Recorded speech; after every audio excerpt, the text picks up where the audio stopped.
주호민 특수교사 고소 사건의 다양한 관점들과 이 사건을 통해 직시할 여러 사회 문제까지도 제기되고 있습니다. 유명인 주호민의 인성 문제, 특수교사의 교육 현실과 고충, 학부모 갑질의 심각성, 비장애 아동과 장애 아동이 함께 교육하는 통합교육에 대한 인식, 그리고 경찰의 부실 수사와 검찰의 과도한 기소 그리고 교육청의 직위해제 남발, 교사와 학부모의 중재인 역할을 해야 할 학교장, 교감의 역할 문제. 이 중에서 오늘 우리는 이 사건에서의 경찰과 검찰의 역할에 주목해보려고 합니다. 이 사건을 요약하자면 주호민 작가가 자폐 증상이 있는 아들의 담당 특수교사를 아동학대 혐의로 경찰에 고소해 경찰이 이를 수사하고 기소 의견 검찰 송치. 이후 검찰은 해당 특수교사를 아동학대 및 장애인복지법 위반 혐의로 불구속 기소해 재판이 현재 진행 중인 사건. 여기서 송치라는 것은 경찰이 수사를 마치면 사건을 일체 검찰에 넘기는 행위입니다.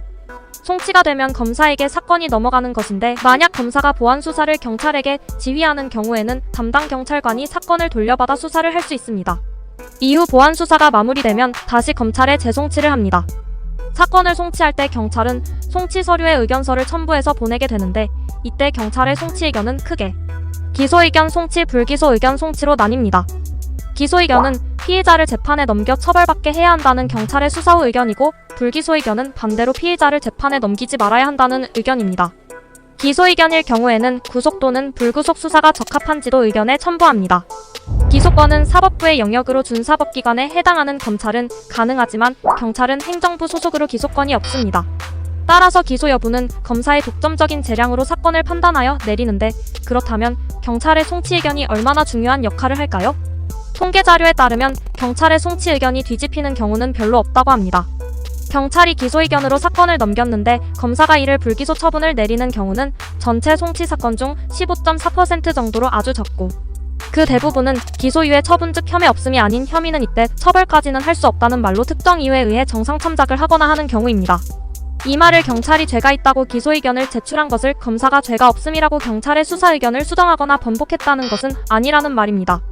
다시 주호민 특수교사 사건으로 돌아오면 경찰은 아동학대 사건을 수사하고 기소 의견 검찰 송치, 즉 죄가 있다고 판단되니 재판을 통해 처벌받도록 하라는 의견과 함께 검찰로 사건을 넘깁니다. 그리고 말씀드렸다시피 검찰은 통상적인 결정에 따라 경찰의 수사 의견, 기소 의견을 최대한 받아들여 피의자인 특수교사 A씨를 기소합니다. 하지만 경찰이 특수교사를 아동학대로 수사한 증거는 녹취록뿐 다른 장애아동 학생이나 그들의 학부모들의 증언, 그리고 목격자가 될 수 있는 동료 선생님들의 증언까지 수사했는지는 의문입니다. 왜냐하면 사건이 커지고 나서 나온 다른 학부모들의 증언과 동료 교사의 증언은 특수교사 A씨를 두둔하고 아동학대의 혐의는 찾아볼 수 없다는 인터뷰 내용이 많기 때문입니다. 여기서 또 다른 의문은 비밀리에 녹음한 녹취록이 증거 인정이 되느냐에 대해 여러 사람들은 의문을 품습니다. 주호민의 녹취록은 증거 인정이 될까요? 통신비밀보호법에 따르면 타인과의 대화를 녹음할 수 없고 동의 없이 취득한 녹음은 형사 절차에 따라 증거로 사용할 수 없도록 되어 있지만 대법원 판례에 따르면 비밀리에 취득한 녹취일지라도 증거 인정이 되는 경우가 있었습니다. 그래서 녹취록이 증거 인정이 될 수 있다고 보는 주장을 뒷받침하는 의견으로는 다음과 같습니다. 첫째, 피해자 주호민 아들은 피고인인 특수교사 A씨의 행위에 대해 설명할 표현력이 제한되는 장애아동이기 때문에 학부모가 녹음하는 것이 부득이하다. 둘째, 교실에서 이루어지는 대화는 공개되지 아니한 대화라고 볼 수 없다는 이유. 세 번째, 아동학대 범죄가 가져오는 사회적 해악을 고려하면 피고인의 행위는 그에 관한 증거 수집의 필요성이 인정됨. 네 번째로는 통신비밀보호법에 정한 보호 대상이 되는 공개되지 아니하는 타인 간의 대화라고 보기 어려움. 위의 네 가지의 이유로 비밀리에 취득한 녹취이지만 이번 사건에서는 증거로 채택된 이유입니다. 다시 사건으로 돌아와서 녹취록에 담긴 내용이 아동학대 혐의로 볼 수 있는지 없는지에 대한 문제일 것입니다. 여론에 알려진 녹취의 내용들은 몇몇 전문가와 여론이 보기에는 아동학대로 보기는 어렵다는 것이 다수의 의견입니다.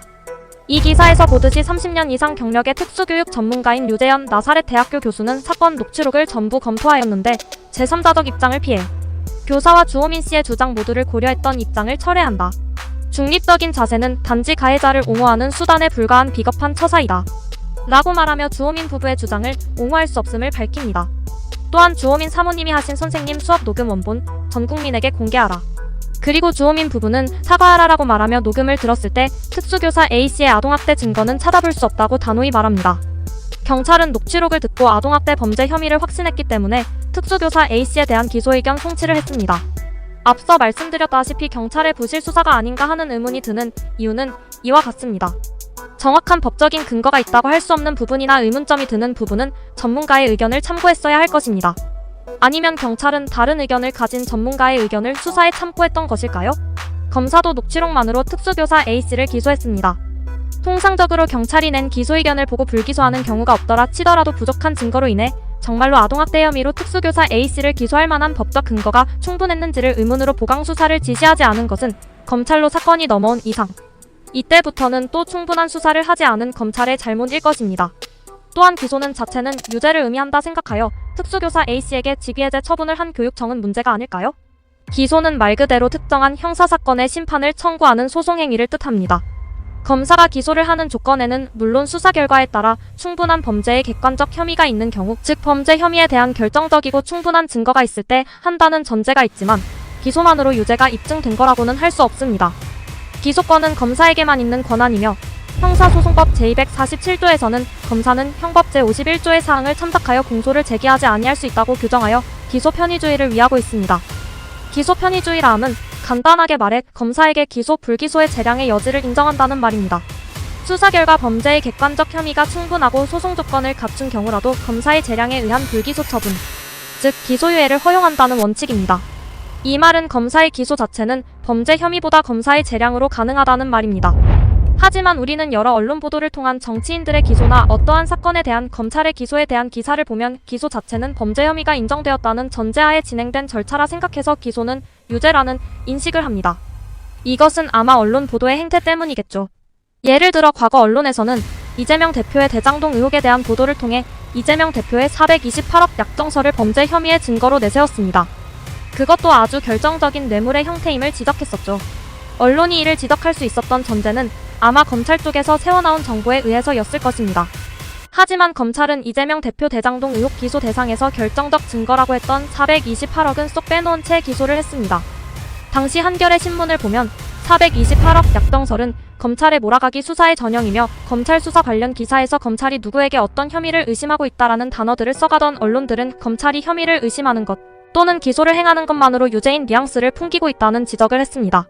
이렇듯 검찰의 기소는 범죄 혐의의 적합성 외에도 정치적 판단에 의한 기소 처분 혹은 불기소 처분이 가능하다는 것입니다. 따라서 재판의 결과를 통해 유무죄를 가르기도 전에 우리는 일반적으로 알고 있는 무죄 추정의 원칙에 따라 무죄를 전제해야 합니다. 하지만 일반적인 사람들의 사고에는 검사의 기소는 어느 정도 범죄 혐의를 인정할 만한 근거가 있나 보다라는 의심을 품게 합니다. 그래서인지 교육청은 기소만으로 선생의 유죄가 어느 정도 입증됐다고 보고 즉위해제를 처분을 쉽게 한 잘못이 있습니다. 만약 선생님이 억울하게 누명을 씌었거나 나중에 무죄를 입증받아도 선생에게 가는 불이익이 얼마나 큰지를 고려하지 않은 잘못이 있습니다. 주호민 사건에서는 앞서 말씀드렸다시피 우리 사회에서 다뤄져야 할 많은 문제들이 담겨 있습니다.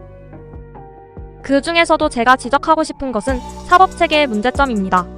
경찰과 검찰이 다루는 사건 사고들에 의해 한 개인이 볼 수 있는 피해는 한 사람의 인생을 망가뜨릴 수 있습니다. 어떤 사람들은 말합니다. 검사가 어떻고 경찰이 수사를 어떻고 중요하지 않고 주호민이 신고하지 않으면 모든 문제가 없었을 것이라고 말합니다. 그러면서 사건의 결과가 주호민의 신고에 의해서라고 말하며 주호민을 맹비난하죠. 그래서 이 사건에서 가장 잘못한 사람은 주호민 부부이고 이 문제를 해결 방법도 주호민 부부를 비난과 공격으로 나락으로 보내면 해결이 될 것이라고 생각하는 듯합니다. 이것은 신고의 문제가 아니라 이를 사법 절차에 따라 올바르게 해결하지 못한 사법 시스템의 문제입니다. 누군가 혹시나 나를 말도 안 되는 일로 신고할 수 있습니다. 하지만 그 억울하게 신고당한 사람이 피해까지 보지 않게 하기 위한 노력은 사법 절차의 과정에서 벗을 수 있어야 합니다. 신고는 피해가 되어선 안 된다는 말입니다. 주호민의 신고가 실수이고 감정적이고 현명하지 못한 선택이었을지언정 특수교사 A씨가 즉위해제까지 가지 않을 수 있도록 그리고 교육 현장에서 밀려나지 않을 수 있도록 법과 사회 시스템은 선생님을 보호해줬어야 합니다.